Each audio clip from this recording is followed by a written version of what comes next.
E aí galera, hoje eu vou te dar uma dica de como escolher a sua escola de inglês. Você já se perguntou isso? Já se perguntou como é que eu escolho a escola de inglês para o meu filho adolescente, minha criança lá, o meu bebezinho, lá com 3 anos você já pode começar no inglês? Como é que a gente faz para escolher a melhor escola possível? Primeiro, vou te ajudar nisso porque eu tenho 24 anos de experiência dando aulas de inglês, como dono de escola de inglês, como coordenador, como diretor, tudo mais. Isso é muito simples. Hoje eu não tenho mais ligação com uma escola de inglês, então eu posso falar de uma visão neutra. Como eu tenho mais de 24 anos de experiência, eu posso te dizer que eu já passei por muita coisa. Não parece, né? Que eu comecei a dar aula quando eu tinha 5 anos de idade. Claro que não.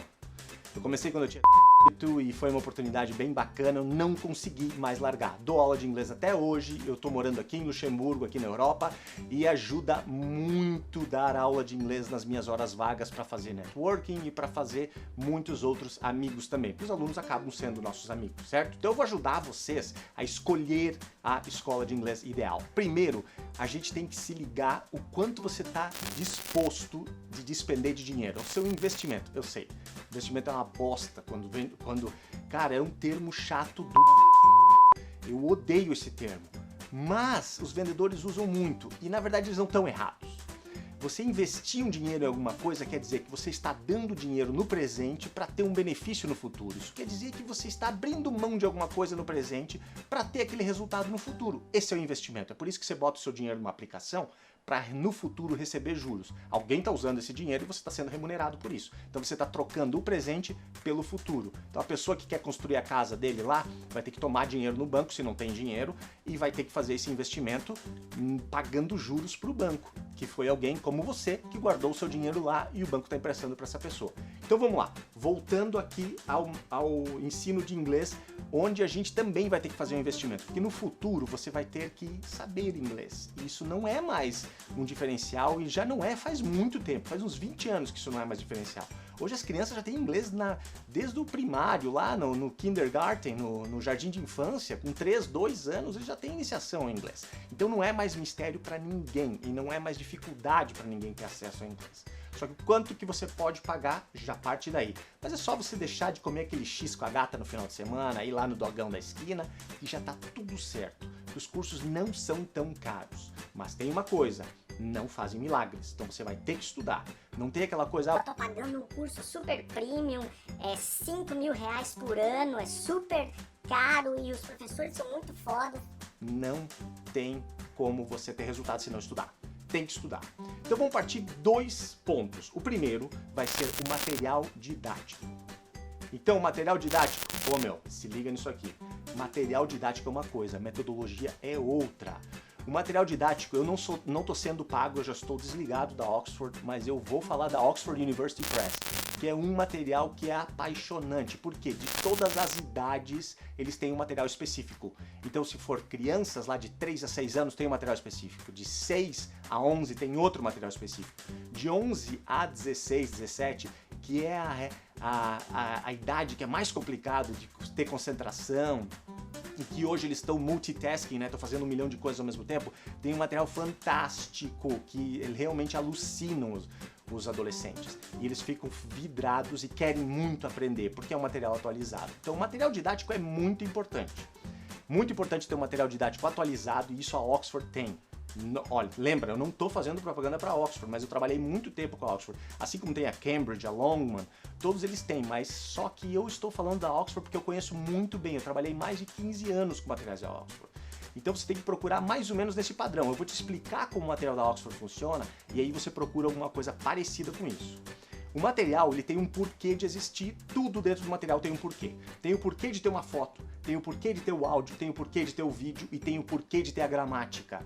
E isso é estudado por uma pancada de PhDs, os caras muito fortes no sistema de ensino mundial, que estão estudando neurociência, que estão estudando metodologias novas, para poder colocar isso dentro dos materiais didáticos da Oxford. Então não tem como competir com empresas grandes como Oxford, Cambridge, Longman. Não tem como, esses caras são muito adiantados. Eles estão estudando como você aprende. Eles usam curva de aprendizado e curva de esquecimento. Eles colocam uma imagem para você fazer associações com aquilo. Eles colocam um áudio para te dar um recall, para você lembrar de alguma coisa. eles te colocam sons específicos, até os efeitos sonoros dentro dos áudios e dentro dos vídeos tem um porquê. A gramática tem um porquê. Então uma palavra, quando é mencionada num capítulo, numa unidade, ela tem um porquê lá no futuro. Então você tem que ficar ligado nisso. O material tem que ser de super qualidade e quanto mais, melhor. Se você tiver um material que tem livro-texto, que é o que você usa na sala de aula com o professor, e você também tiver um material que tenha livro de atividades, você tem que fazer atividades, e dentro desse livro de atividades, hoje o que é mais comum do que você imagina, esse livro de atividades ser linkado com outras atividades na internet, porque a internet faz parte do dia a dia, então você vai no teu tablet, no teu celular e também no teu computador e vai fazer atividades extras, isso é o blended learning. Então você está tendo aula, você está tendo livro-texto na sala de aula, você está tendo livro de atividades para fazer tarefa em casa e ainda está tendo acesso à internet para você praticar ainda mais, porque isso está sob controle. Então a metodologia usa esse material didático para ligar tudo e criar o blended learning, que o blended learning é nada mais é do que misturar todo esse aprendizado para condensar e fazer com que você aprenda e fixe mais rápido o conteúdo. Então isso é muito importante, você ter um material denso. Se vier com dicionário junto ou tiver livros de leitura, melhor ainda, porque a leitura ela tem que ser proporcional. Eu ouvi de muitos alunos ao longo da minha carreira dizer assim, eu não leio em inglês porque é muito difícil entender em inglês as leituras, mas é porque o livro não era apropriado para o nível da pessoa. Você tem que ter um livro apropriado. Livro de leitura tem que ser apropriado para o seu nível. Então vamos supor, de acordo com o Common European Framework of Reference, que é o que se usa para nivelar os alunos, que começa lá do A0, o A0, que você não sabe nada de inglês, nunca teve contato. A1, sabe alguma coisinha. A2, B1, B2, C1 e C2, que é totalmente proficiente já. Quando você tem esse Common European Framework of Reference, que é o CFR, você sabe que aquele livro que você vai ler, aquele livro de literatura lá que é adaptado para aquele nível, por exemplo, você está no B2, você sabe que aquele livro de leitura vai ser adaptado para o vocabulário que você está aprendendo, tem um motivo para isso. O material didático foi construído em cima de um conceito, desse marco europeu de referências para línguas. Então tem que ter pelo menos o CFR no seu livro, para você saber onde você está, porque é um código internacional, é um nivelamento internacional. Então não cai nessa de inglês básico, inglês intermediário, inglês avançado. Você tem uma terminologia, que nível que você está? A1, A2, B1, B2, C1 ou C2. Você tem que saber esse nível. Aí você pega e lê o livro que é apropriado para aquilo. Tem várias escolas que tem aí no Brasil e tem mundo afora, que os livros de leitura já são adaptados para esse tipo de nível de inglês. Então fica muito mais fácil você aprender, tá bom? Você vai pegar lá o livro e vai ler, e vai entender, e vai se fascinar, porque vai ter atividades em relação àquilo. O professor vai te encantar com aquelas atividades, vai pegar a capa do livro, vai te mostrar a capa, e dentro da capa, a capa tem um porquê também. Dentro da capa já tem uma explicação. Dentro do livro tem palavras-chave que o professor sabe que você precisa saber e vai te ensinar. Por isso que é importante ter um professor. Então, não acredita, outra coisa que também, já vamos pular para o outro assunto. Curso milagroso na internet. Não existe milagre. Ah, eu descobri um método, desenvolvi um método. O Einstein se acha melhor do que 50, 60, 100 caras que estão lá na academia, leia-se universidade, que estão lá em Oxford, Cambridge, estão lá estudando isso. Você se acha melhor, mais foda do que esses caras? Nem a pau, Juvenal. Não tem como você ser melhor do que esses caras. A não ser que você seja um Einstein, e isso daí tem exceções. Tem pessoas brilhantes do mundo afora, ainda não esbarrei nelas. E esbarrei em vários professores brilhantes, mas nunca numa pessoa que desenvolveu um método brilhante da noite para o dia.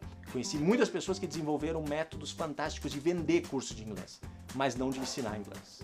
Tá? Então é muito difícil isso, sempre é um grupo de pessoas, sempre é um multitarefa, vai ter muita gente envolvida na construção de um material, então é super difícil ter uma metodologia e um material didático condensado numa coisa excelente numa pessoa só. A pessoa só não vai conseguir gerar isso, a não ser que tenha muitos anos de experiência, 30, 40 anos de experiência usando múltiplos materiais. Outra coisa é professor.